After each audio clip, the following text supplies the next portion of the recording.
now we are going to learn about animal sleeping habits. Okay, animal sleeping habits గురించి తెలుసుకుందాం. So daily human beings compare చేస్తే ఎన్నిసార్లు ఎన్ని hours నిద్రపోవాలి? So 8 hours. So human beings maximum they sleep for 8 hours. So maximum 8 hours మనం rest తీసుకుంటే మన body హెల్తీగా స్ట్రాంగ్గా ఉంటుంది. ఓకే, సో దానికంటే ఎక్కువ కానీ తక్కువ కానీ తీసుకుంటే we'll feel ill. Okay, so maximum sleeping hours అనేవి హ్యూమన్ బీయింగ్స్కి అయితే. Then what about animals? So యానిమల్స్లో లీస్ట్ స్లీపింగ్, ఓకేనా, బాగా తక్కువగా నిద్రపోయే యానిమల్ ఏదంటే జిరాఫీ. జిరాఫీ మ్యాక్సిమం ఎంత టైం నిద్రపోతుంది అంటే మ్యాక్సిమం 10 minutes. ఓకేనా, సో మ్యాక్సిమం 24 hours జిరాఫీ అనేది 10 minutes లేదంటే 2 hours మాత్రమే నిద్రపోతుందంట. ఓకేనా, so it sleeps only for 24 hours maximum 10 minutes or 2 hours only. Next dolphins. Dolphins ఎలా నిద్రపోతాయి అంటే maximum 1 eye closed and 1 eye is open. డాల్ఫిన్స్కి వచ్చేటప్పటికి 1 eye క్లోజ్డ్గా ఉంచుతుంది, 1 eye ఓపెన్గా ఉంచుతుంది. ఎందుకంటే హాఫ్ బ్రెయిన్ అనేది ఓపెన్గా వర్క్ చేస్తూనే ఉంటుంది daily.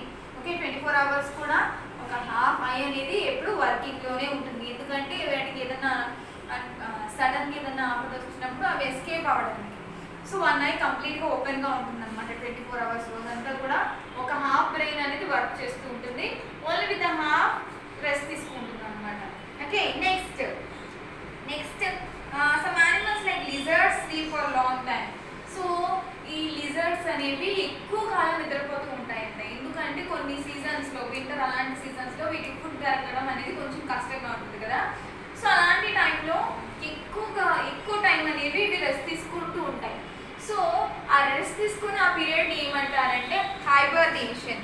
That is called hibernation. So long time of sleeping. Okay, hibernation ప్రాసెస్లో ఎక్కువ కాలం అనేది నిద్రపోతూ ఉంటాయి అన్నమాట లిజర్డ్స్ కానీ లేదంటే ఇంకా ఇంకొన్ని యానిమల్స్. ఓకే, సో ఆ టైంలో ఇవి ఎలా నిద్రపోతాయి అంటే they legs are folded together.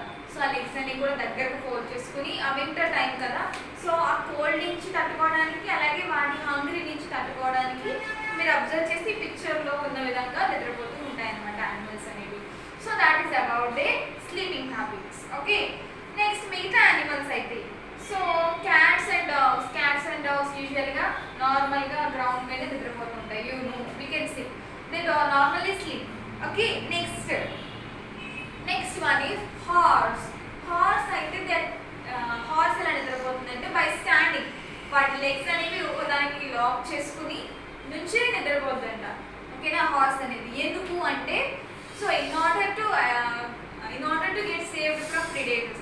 ఏదైనా ఏ యానిమల్ అని అటాక్ చేయడానికి వస్తున్నప్పుడు సో వెంటనే అది మూవ్ అవ్వడానికి ఈజీగా ఉండడానికి అది ఎలా నిద్రపోతుందంటే బై స్టాండింగ్. లెగ్స్ అనేవి లాక్ చేసుకుని అలా స్టాండింగ్ పొజిషన్లోనే నిద్రపోతూ ఉంటుందంట. సో ఇంకొక యానిమల్ వచ్చి ఫ్లెమింగో.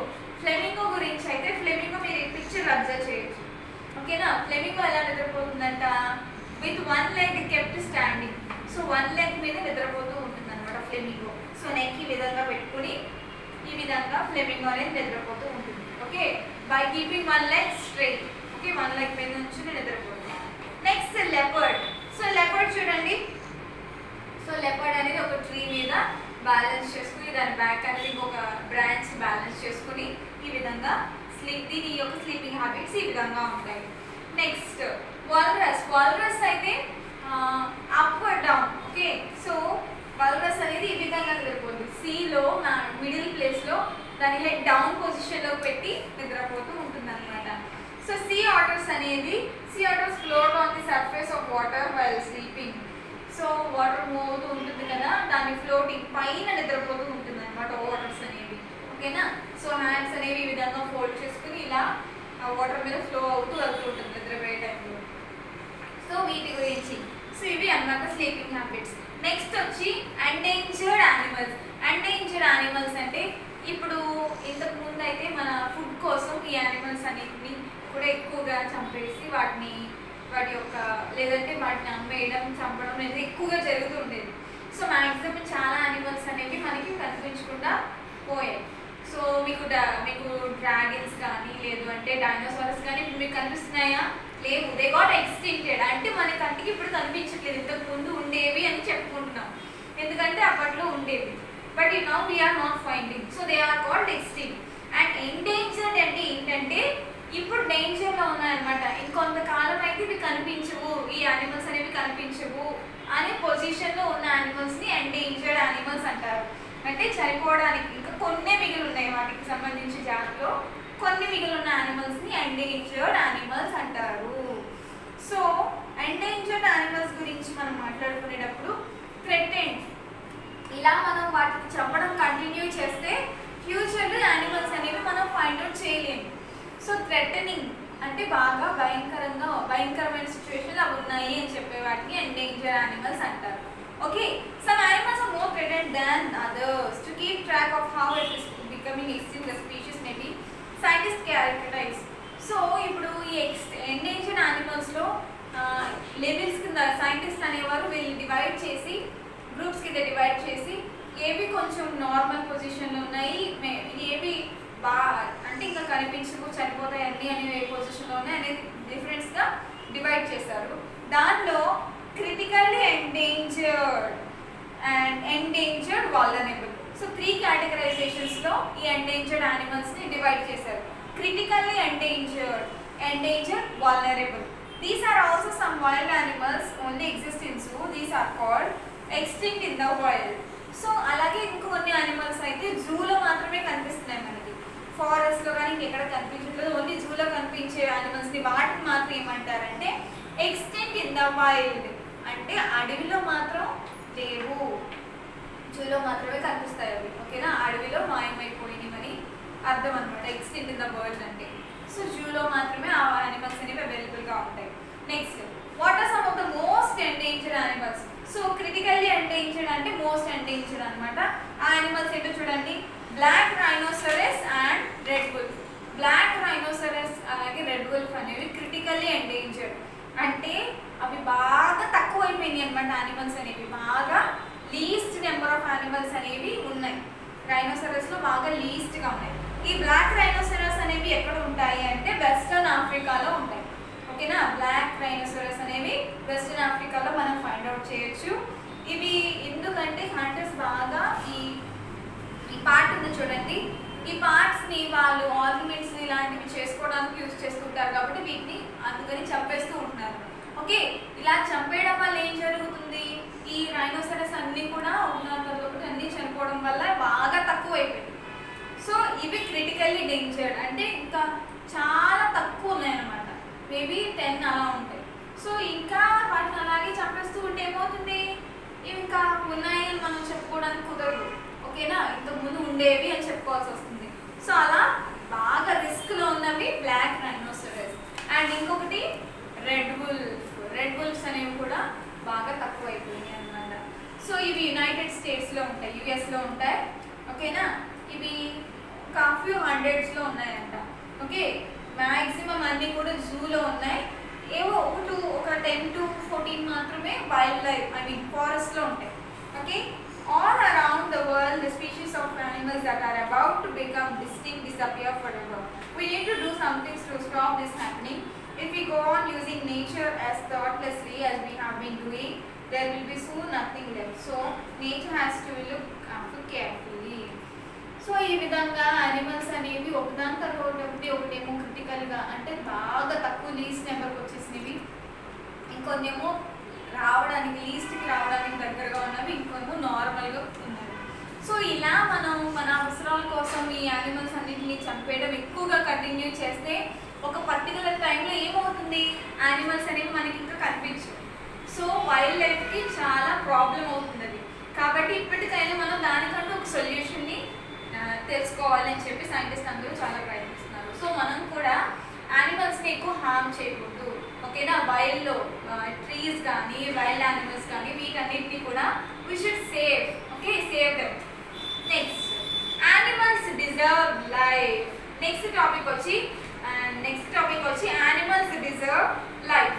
యానిమల్స్ కూడా లైఫ్ అనేది, యానిమల్స్ కూడా బ్రతకడానికి అవకాశం ఉండాలి. అవునా, యానిమల్స్ లేకపోతే బ్యాలెన్స్ అవుతుందా మన ఎర్త్ అనేది అవ్వదు. బికాస్ ఒకదానికి ఒకటి మనం అన్నీ కూడా లింక్ చేసుకున్నాం, ప్లాంట్స్, యానిమల్స్, హ్యూమన్స్ ఒకదానికి ఒకటి ఇంటర్లింక్ కదా. సో ఇప్పుడు యానిమల్స్ అనేవి లేకపోతే మన ఎర్త్లో బ్యాలెన్సింగ్ అనేది ఉండదు. సో బ్యాలెన్సింగ్ ఎప్పుడైతే ఉండదో మన లైఫ్ అనేది కూడా కష్టమైపోతుంది. కాబట్టి యానిమల్స్ కూడా జీవించాలి. So animals also need life. Okay, దానికి రిలేటెడ్గా చూడండి ఇక్కడ, most countries throughout the world have made laws to stop or limit hunting of endangered species. A treaty called the Convention of International Trade in Endangered Species of Wild Fauna and Flora has been signed by the most countries. So ఇప్పుడు ఈ animals అనేవి తగ్గిపోతున్నందుకు చాలా countries అన్నీ కూడా CITES అనే ఒక ఫౌండేషన్ని create చేశారనమాట. ఈ యానిమల్స్ని లేకపోతే ట్రీస్ని ఇవన్నిటిని కాపాడడానికి ఈ ఆర్గనైజేషన్ వర్క్ చేస్తూ ఉంటుంది అనమాట. సో చాలా కంట్రీస్ అన్నీ కూడా ఈ ఆర్గనైజేషన్కి సపోర్ట్ చేస్తాము అని చెప్పి సైన్ చేశారు. Okay, next, it does though many animals are protected from hunting, it does not stop some people from hunting the illegally. This is called poaching. So చాలా యానిమల్స్ని హంటింగ్ ప్రాసెస్ అంటే వాటిని పట్టుకోవడం ఇలాంటివి చాలా మట్టికి ఆపారు. కానీ ఇల్లీగల్గా అంటే ఎవరికి తెలియకుండా వాటిని చంపేయడం అనేది జరుగుతుంది. వాటిని చంపేసి ఇక్కడ చూడండి, వాటి యొక్క నోస్ కానీ లేదంటే వాటికి ఉన్న కొమ్ములు అంటారు కదా, వాటికి ఉన్న హార్న్స్ ఏవైతున్నాయో అవి కట్ చేసేస్తున్నారు ఇల్లీగల్గా. ఓకేనా, వితౌట్ ఎనీవన్స్ పర్మిషన్. ఇలా చేస్తే దాని ప్రాసెస్ని ఏమంటారంటే పోచింగ్ అంటారు. ఓకేనా, ఇవి కట్ చేసేసుకునే వాళ్ళు తీసుకెళ్ళి they are using for illegal gain. Poaching happens all over the world because poachers get a lot of money for the illegal game. They sell the horns, ivory, body parts and skin of protected animals. So animals కి సంబంధించిన body parts అన్నీ కూడా అమ్మితే వాళ్ళకి బోల్డంత money వస్తుందంట. So వాళ్ళ money తెచ్చుకోవడం కోసం ఏం చేస్తున్నారు, యానిమల్స్ని చంపేసి వాటికి ఉన్న హార్న్స్ కానీ వాటికి ఉన్న బాడీ పార్ట్స్ అన్నిటిని అమ్మేస్తే getting the money, which is not good. Okay, our government is making serious efforts to preserve the endangered species so that they do not become extinct. A number of national parks, wildlife and bird sanctuaries have been set up in different parts of the country. They provide a natural surroundings in the protected area where hunting of animals and birds is totally banned.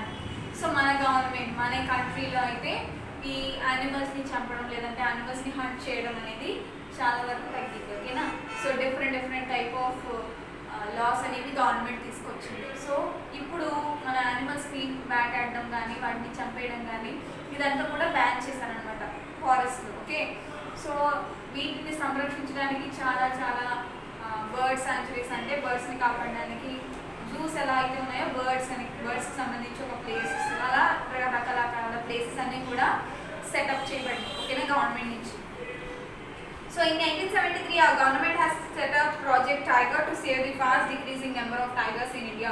Presently, there are 25 tiger reserves under the project. In India, following national parks and sanctuaries are made to conserve and protect animals. So, 1973లో మన government ఏం start చేసిందంటే save tigers. Okay, project tiger. So అప్పుడు tigers అనేవి బాగా తక్కువ అయిపోతున్నాయి అనమాట. Okay, ఆ టైంలో మన గవర్నమెంట్ ఏం చేసిందంటే ప్రాజెక్ట్ టైగర్స్ అనే ఒక కొత్త ప్రాజెక్ట్ స్టార్ట్ చేసి టైగర్స్ అన్నింటినీ సేవ్ చేయడం మొదలుపెట్టింది అనమాట. ఓకే, సో 25 టైగర్ రిజర్వర్స్ అంటే 25 టైగర్ని సేవ్ చేసే సెటప్స్ అనేవి 25 జరిగినాయి అనమాట. ఓకేనా, 25 నెంబర్ ఆఫ్ రిజర్వేషన్స్ అనేవి జరిగాయి. So some of them are given here. కొన్ని నేషనల్ పార్క్స్ ఇచ్చారు. ఈ నేషనల్ పార్క్లో యానిమల్స్ అన్నింటినీ కూడా చక్కగా చూసుకుంటూ ఉంటారనమాట. ఇవి ఎండేంజర్డ్ అయిపోకుండా చనిపోకుండా ఉండడానికి వీటికి కావాల్సిన అన్నీ కూడా ఈ నేషనల్ పార్క్స్లో మనం చూడొచ్చు. సో అప్పుడు మనం ఈ పార్క్స్కి వెళ్ళినప్పుడు కూడా we can observe different types of animals. So Corbett national park, the park is large, 1.5 zones. One zone Zirna is open all year round. So Corbett national park గురించి చెప్తున్నారు చూడండి. కార్బెట్ నేషనల్ పార్క్ అనేది పెద్దది బాగా, దానిలో 5 zones ఉంటాయంట. 1 zone Zirna is open all year round. So 5 zones ఉంటాయి. First zone ఏమో జీర్ణ. ఓకేనా, జీర్ణ అనేది ఇయర్ అంతా కూడా ఓపెన్గా ఉంటుంది, మనం ఎప్పుడైనా కూడా వెళ్ళి చూసి రావచ్చు. ఓకేనా, పార్క్కి వెళ్ళొచ్చు. The rest of the park close during the monsoon. So మిగతా 4 పార్క్లు ఏవైతే ఉన్నాయో, 4 zones ఏవైతే ఉన్నాయో అవన్నీ కూడా మాన్సూన్ అంటే rainy season లో. The chance of seeing a tiger at Corbett aren't great, but there are plenty of other animals and elephant safaris are possible. For the best wildlife viewing, stay deep in the reserve in the Dikala zone. So దీనిలో Jones ఉంటాయి కదా, so మనం ఈజీగా tiger ఇవన్నీ కూడా యానిమల్స్ని కూడా different animals అన్నీ కూడా చూడొచ్చు అండి కార్బెట్ నేషనల్ పార్క్లో. ఓకేనా? సో వైల్డ్ లైఫ్ ఎలా ఉంటుంది అనేది మనం ఈ దికాల జోన్ అంటే ఉన్న 4-5 జోన్స్లో ఈ దికాల జోన్లో మనం ఎక్కువగా ఎక్స్పీరియన్స్ చేయొచ్చు వైల్డ్ లైఫ్ ఎలా ఉంటుంది అని. Okay, next Kanha national park, Kaziranga national park, Rajaji national park, Sundarban national park, ఇవన్నీ డిఫరెంట్ పార్క్స్ అనమాట. ఓకే, కహానా అయితే మధ్యప్రదేశ్లో ఉంది. కజిరంగా అయితే we can it is in the India, and Rajaji National Park is situated in east of Haridwar కి ఈస్ట్ వైపు ఈ Rajaji national park అనేది ఉంది. And Sundarban national park is estuarine delta in the world. So ఇవి కొన్ని నేషనల్ పార్క్స్ ఏవైతే మన ఈ యానిమల్స్ అన్నీ కూడా ఎండేంజర్ అయిపోకుండా ఉండడానికి హెల్ప్ఫుల్గా ఉన్న పార్క్స్. ఓకేనా? మన ఇండియా వచ్చి కాన్హా నేషనల్ పార్క్ అనేది మధ్యప్రదేశ్లో ఉంది. If you can observe, can go and observe it.